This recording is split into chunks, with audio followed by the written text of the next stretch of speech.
So again, least amount of stress I can possibly put on her. When chickens get stressed, they get sick. They're very hardy animals, and when they're stressed, they're sick.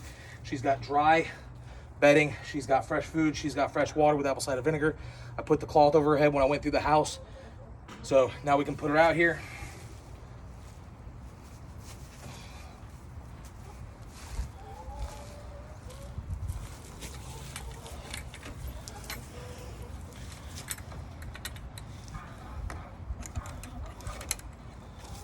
Put her in there so she's safe.